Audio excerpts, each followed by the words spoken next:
ಇನ್ನು ಬೌರಿಂಗ್ ಆಸ್ಪತ್ರೆಯಲ್ಲಿ ಆರೋಪಿಗಳಿಗೆ ಮೆಡಿಕಲ್ ಚೆಕಪ್ ಕೂಡ ಮಾಡಲಾಯಿತು. ವೈದ್ಯಕೀಯ ತಪಾಸಣೆ ಬಳಿಕ ಅವರನ್ನ ನ್ಯಾಯಾಧೀಶರ ಮುಂದೆ ಹಾಜರು ಕೂಡ ಪಡಿಸಲಾಗುತ್ತೆ. ಮೂವರು ಆರೋಪಿಗಳನ್ನ ಪೊಲೀಸರು ಕಸ್ಟಡಿಗೆ ಕೇಳುವಂತಹ ಸಾಧ್ಯತೆ ಕೂಡ ಇದೆ.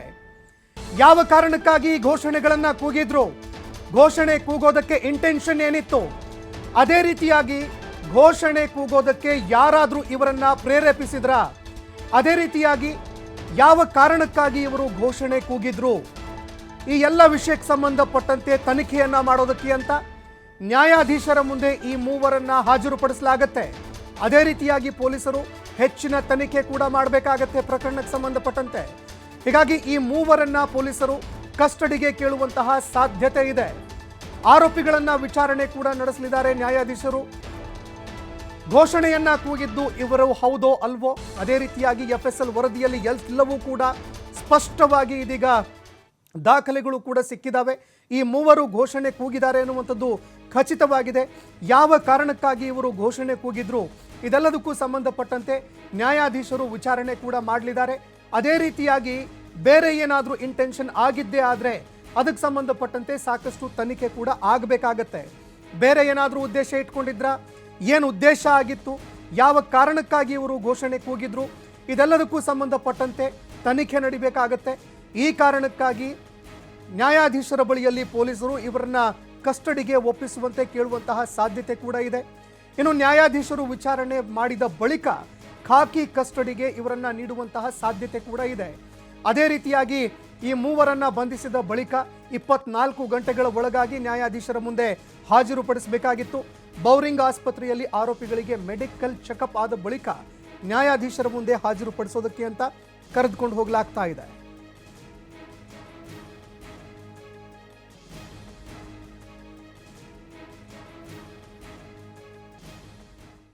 ಈ ಬಗ್ಗೆ ಮತ್ತಷ್ಟು ಮಾಹಿತಿ ಕೊಡ್ತಾ ಹೋಗ್ತಾರೆ ಪ್ರತಿನಿಧಿ ಸಂತೋಷ್ ಪಟೇಲ್ ನೇರ ಸಂಪರ್ಕದಲ್ಲಿ ಜಾಯ್ನ್ ಆಗಿದ್ದಾರೆ. ಸಂತೋಷ್ ಪಟೇಲ್, ಇಡೀ ರಾಜ್ಯ, ಇಡೀ ದೇಶವೇ ತಲೆ ತಗ್ಗಿಸುವಂತಹ ಒಂದು ಘೋಷಣೆ, ಆ ಘೋಷಣೆ ಶಕ್ತಿ ಸೌಧದಲ್ಲಿ ಕೇಳಿಬಂತು ಅನ್ನುವಂಥದ್ದು ಕೂಡ ದುರಾದೃಷ್ಟ. ಈ ಪ್ರಕರಣಕ್ಕೆ ಸಂಬಂಧಪಟ್ಟಂತೆ ಮೂವರನ್ನ ಈಗ ಅರೆಸ್ಟ್ ಮಾಡಲಾಗಿದೆ, ನ್ಯಾಯಾಧೀಶರ ಮುಂದೆ ಹಾಜರುಪಡಿಸಲಾಗುತ್ತೆ. ಈ ಬಗ್ಗೆ ಮತ್ತಷ್ಟು ಅಪ್ಡೇಟ್ಸ್ ಕೊಡ್ತಾ ಹೋಗೋದಾದ್ರೆ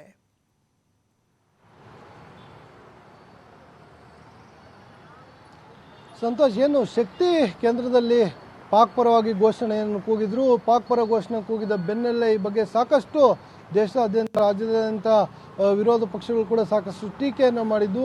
ಮಾಧ್ಯಮಗಳಲ್ಲಿ ಏನೋ ಈ ಸುದ್ದಿ ಬಿತ್ತರವಾಯಿತು. ಈ ಸುದ್ದಿಯನ್ನೇ ಎಲ್ಲ ಒಂದು ಕಡೆ ಆಡಳಿತಾರೂಢ ಪಕ್ಷದ ನಾಯಕರುಗಳು ಅವಹೇಳನ ಗೈದಿದ್ರು. ಆ ರೀತಿಯಾಗಿ ಹೇಳಲಿಲ್ಲ, ವಿನಾಕಾರಣ ಹಾಗೆ ಆಗ್ತಿದ್ದೀರಾ ಅಂತೇಳಿ ಸಾಕಷ್ಟು ಹೇಳಿಕೆಗಳನ್ನು ಕೊಟ್ಟು ಅದರಿಂದ ಜಾರಿಕೊಳ್ಳುವ ಪ್ರಯತ್ನವನ್ನು ಮಾಡ್ತಾ ಇದ್ರು, ಮತ್ತು ಅದನ್ನು ಸಮರ್ಥನೆ ಮಾಡಿಕೊಳ್ಳುವಂತಹ ಪ್ರಯತ್ನದಲ್ಲಿದ್ದರು.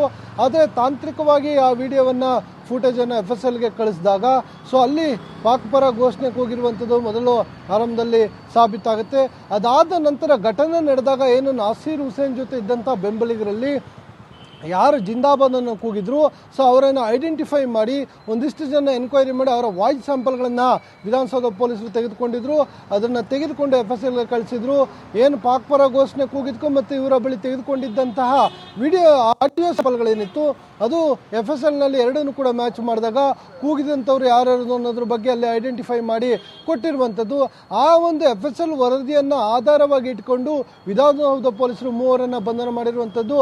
ದೆಹಲಿ ಮೂಲದ ಇಲ್ತಾಜ್, RT ನಗರದ ನಿವಾಸಿ ಮುನಾವರ್, ಅದರ ಜೊತೆಗೆ ಬ್ಯಾಡಗಿಯ ನಿವಾಸಿ ಆಗಿರುವಂತಹ ಏನು ಮೊಹಮ್ಮದ್ ಶಫಿ ನಾಸಿಪುಡಿ ಅಂತೇಳಿ ಮೂರು ಆರೋಪಿಗಳನ್ನು ಬಂಧನ ಮಾಡಿರುವಂಥದ್ದು.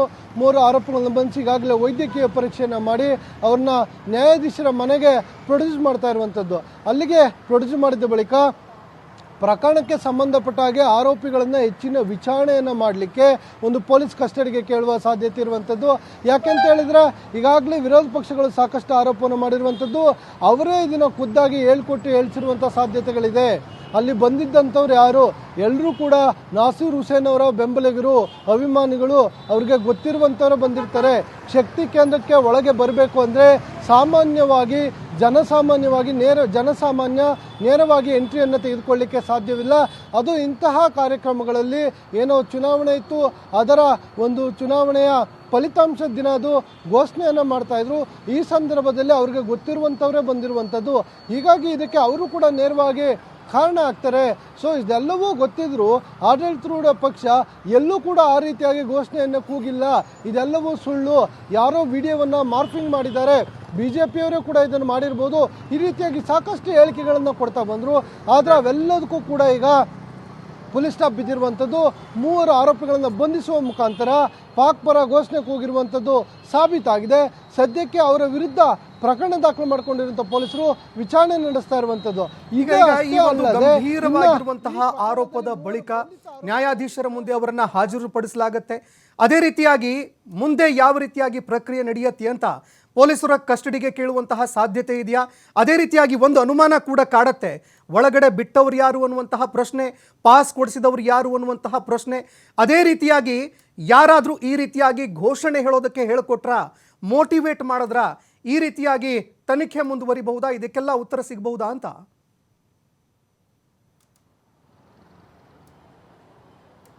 ನಾನು ಅದನ್ನೇ ಸ್ಪಷ್ಟಪಡಿಸ್ತಾ ಇದ್ದೆ ಸಂತೋಷ್. ಏನಂತ ಹೇಳಿದ್ರೆ, ಒಬ್ಬ ರಾಜಕೀಯ ಮುಖಂಡನ ಶಕ್ತಿ ಸೌಧದ ಒಳಗೆ ಅವರ ಬೆಂಬಲಿಗರು ಬರಬೇಕಾದ್ರೆ ಅದಕ್ಕೊಂದಿಷ್ಟು ಲಿಮಿಟೇಷನ್ಗಳಿರುತ್ತೆ, ನಿಯಮಗಳಿರುತ್ತೆ. ಅದನ್ನು ಮೀರಿ ಯಾರು ಏಕಾಏಕಿಯಾಗಿ ಬರಲಿಕ್ಕಿಲ್ಲ. ಪಾಸ್ಗಳನ್ನ ಕೊಡ್ತಾರೆ, ಪರ್ಮಿಷನ್ ಲೆಟರ್ಸ್ಗಳನ್ನು ತೋರಿಸ್ಬೇಕಾಗತ್ತೆ, ಅಂಥವ್ರನ್ನ ಮಾತ್ರ ಒಳಗೆ ಬಿಡಲಾಗುವಂಥದ್ದು. ಇಲ್ಲಿ ನಾಸಿರ್ ಹುಸೇನ್ ಅವರ ಬೆಂಬಲಿಗರು ಇವರು ಅಂತ ಹೇಳಿದಾಗ ಸೊ ಅವ್ರಿಗೆ ಗೊತ್ತಿರುವಂಥವರೇ ಇಲ್ಲಿ ಬಂದಿರುವ ಸಾಧ್ಯತೆ ಇರುತ್ತೆ. ಅದರ ಜೊತೆಗೆ ಅವ್ರನ್ನ ಈಗ ಬಂಧನ ಆಗಿದ್ದಾಗಿದೆ. ಇನ್ನು ಮುಂದಕ್ಕೆ ಅವರು 3 ಜನ ಯಾರು, ಅವರ ಹಿನ್ನೆಲೆ ಏನು, ಈ ರೀತಿಯಾಗಿ ಶತ್ರು ರಾಷ್ಟ್ರದ ಪರವಾಗಿ ಇವರು ಘೋಷಣೆಯನ್ನು ಕೂಗಲಿಕ್ಕೆ ಕಾರಣವೇನು, ಒಂದು ರೀತಿಯಲ್ಲಿ ದೇಶ ವಿರೋಧಿ ಚಟುವಟಿಕೆ ಇದು, ಇದನ್ನು ಮಾಡಲಿಕ್ಕೆ ನಿಜವಾದ ಕಾರಣ ಏನು, ಇವರ ಹಿಂದೆ ಯಾರಾದರೂ ಇದ್ದಾರಾ, ಇವ್ರಿಗೆ ಯಾರು ಪ್ರಚೋದನೆಯನ್ನು ಕೊಟ್ಟು ಅಲ್ಲಿಗೆ ಕರ್ಕೊಂಡ್ಬಂದಿದ್ರಾ, ಇದೊಂದು ಕಡೆ. ಆದರೆ ಈ ಹಿಂದೆ ಯಾವುದಾದ್ರು ಪ್ರಕರಣಗಳಲ್ಲಿ ಈ 3 ಭಾಗಿಯಾಗಿದ್ರ, ದೇಶ ವಿರೋಧಿ ಚಟುವಟಿಕೆಗಳಲ್ಲಿ ಭಾಗಿಯಾಗಿದ್ರ, ಇಲ್ಲ ದೇಶ ವಿರೋಧಿ ಚಟುವಟಿಕೆಯಲ್ಲಿ ಭಾಗಿಯಾಗಿದ್ದಂಥವರ ಸಂಪರ್ಕದಲ್ಲಿದ್ರ, ಹೀಗೆ ಹಲವು ಆಯಾಮಗಳಲ್ಲಿ ಮುಂದಿನ ದಿನದಲ್ಲಿ ಪೊಲೀಸರು ತನಿಖೆಯನ್ನು ಮಾಡ್ತಾರೆ. ಒಂದು ವೇಳೆ ಆ ರೀತಿಯಾಗಿ ಏನಾದರೂ ಕಂಡು ಬಂದಿದ್ದಲ್ಲಿ ಆರೋಪಿಗಳ ವಿರುದ್ಧ ಮತ್ತಷ್ಟು ಕಠಿಣ ಕ್ರಮ ಕೈಗೊಳ್ಳಬೇಕಾಗತ್ತೆ. ಸದ್ಯ 3 ಬಂಧನ ಆಗಿದೆ. ಏನು ಇದುವರೆಗೆ ಏನು ಆಗಲೇ ಇಲ್ಲ ಅಂತ ಹೇಳಿ ಸಮರ್ಥನೆ ಮಾಡ್ಕೊಳ್ತಿದ್ದ ನಾಯಕರು ಏನು ಉತ್ತರವನ್ನು ಕೊಡ್ತಾರೆ ಅಂತ ಕಾಯ್ದು ನೋಡಬೇಕಾಗತ್ತೆ.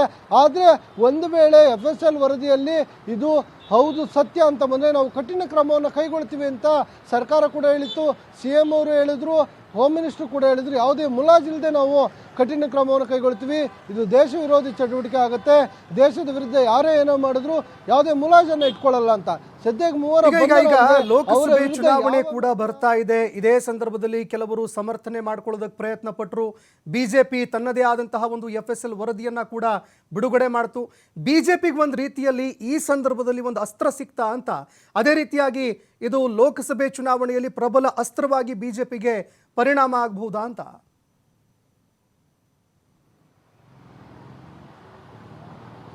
ಖಂಡಿತವಾಗಿ ಸಂತೋಷ್. ಯಾಕಂತೇಳಿದ್ರೆ ಸಾಮಾನ್ಯವಾಗಿ ರಾಜಕೀಯ ಪಕ್ಷಗಳು ಇಂತಹ ಇಶ್ಯೂಗಳನ್ನ ಇಟ್ಕೊಂಡು ಅವರವರ ಲಾಭಕ್ಕೆ ಹೋರಾಟವನ್ನು ಮಾಡುವಂಥದ್ದನ್ನ ನಾವು ಸಾಕಷ್ಟು ನೋಡ್ತಾ ಇದ್ವಿ. ಇನ್ನೇನು ಲೋಕಸಭಾ ಚುನಾವಣೆ ಸಮೀಪಿಸ್ತಾ ಇದೆ. ಹೀಗಾಗಿ ಇದು ಪ್ರಮುಖವಾಗಿ ಬಿಜೆಪಿ ನಾಯಕರುಗಳಿಗೆ ಅಸ್ತ್ರ ಆಗೋದ್ರಲ್ಲಿ 2 ಮಾತೇ ಇಲ್ಲ. ಈಗಾಗಲೇ ಇದನ್ನು ಅಸ್ತ್ರವನ್ನು ಮಾಡಿಕೊಂಡು ಹೋರಾಟವನ್ನು ಮಾಡಬೇಕಾಗತ್ತೆ. ಆದರೆ ಇದೆಲ್ಲವನ್ನು ಹೊರತುಪಡಿಸಿದ್ರಿಂದ ಆಚೆಗೆ ಒಂದಿದೆ, ದೇಶದ ಭದ್ರತೆಯ ಬಗ್ಗೆ, ದೇಶ ವಿರೋಧಿ ಚಟುವಟಿಕೆ ಮಾಡುವಂಥವ್ರನ್ನ ಇಲ್ಲಿ ಪ್ರಮುಖವಾಗಿ ಗಮನಿಸಬೇಕಾಗತ್ತೆ. ಇಲ್ಲಿ ಯಾವುದೇ ರಾಜಕೀಯಗಳನ್ನು ಯಾವುದೇ ರಾಜಕೀಯ ಪಕ್ಷ ಮಾಡಬಾರ್ದು. ಅಂಥವ್ರ ವಿರುದ್ಧ ಶಿಸ್ತು ಕಠಿಣ ಕ್ರಮ ಕೈಗೊಂಡು ಮುಂದಿನ ದಿನದಲ್ಲಿ ಯಾರು ಕೂಡ ದೇಶ ವಿರೋಧಿ ಚಟುವಟಿಕೆಗಳನ್ನು ಮಾಡದ ರೀತಿಯಲ್ಲಿ ಅವರಿಗೆ ಉತ್ತರವನ್ನು ಕೊಡಬೇಕಾಗತ್ತೆ. ಇದನ್ನು ಕೇವಲ ರಾಜಕೀಯ ಲಾಭಗಳಿಗೆ ಮಾತ್ರ ಬಳಸ್ಕೊಂಡ್ರೆ ನಿಜಕ್ಕೂ ಇದು ನಮ್ಮ ದುರಂತ ಅಂತ ಹೇಳಬೇಕಾಗತ್ತೆ. ಇದು ಒಂದು ಹಂತಕ್ಕೆ ಬಿಜೆಪಿಗೆ ರಾಜಕೀಯ ಅಸ್ತ್ರವಾಗುವುದಂತೂ ಸತ್ಯ. ಲೋಕಸಭಾ ಚುನಾವಣೆಗೆ ಇದನ್ನೇ ಮುಂದಿಟ್ಕೊಂಡು ಕೂಡ ಹೋದ್ರು ನಾವು ಆಶ್ಚರ್ಯವನ್ನು ಪಡಬೇಕಾಗಿಲ್ಲ. ಆದರೆ ದೇಶ ವಿರೋಧಿ ಚಟುವಟಿಕೆಗಳಲ್ಲಿ ಯಾವುದೇ ರಾಜಕೀಯವನ್ನು ಮಾಡದೆ ಅಂಥವ್ರ ವಿರುದ್ಧ ಶಿಸ್ತು ಕ್ರಮವನ್ನು ಕೈಗೊಳ್ಳಬೇಕಂತ ಎಲ್ಲ ರಾಜಕೀಯ ಪಕ್ಷಗಳು ಒಟ್ಟಾಗಿ ಅಂಥವ್ರ ವಿರುದ್ಧ ಕಠಿಣ ಕ್ರಮವನ್ನು ಕೈಗೊಂಡ್ರೆ ಒಳ್ಳೆಯದು. ಇಲ್ಲಾಂದರೆ ಇದು ಕೇವಲ ರಾಜಕೀಯ ಲೆಕ್ಕಾಚಾರಗಳು ಮಾತ್ರ ಆಗುತ್ತೆ. ಹೀಗಾಗಿ ಅದನ್ನು ಬಿಟ್ಟು ಹೋರಾಟವನ್ನು ಮಾಡೋದ್ರಲ್ಲಿ ಒಂದು ಅರ್ಥ ಇದೆ ಅಂತಲೇ ಹೇಳ್ಬೋದು. ಸಂತೋಷ್, ಧನ್ಯವಾದಗಳು ಸಂತೋಷ್ ನಿಮ್ಮೆಲ್ಲ ಮಾಹಿತಿಗೆ.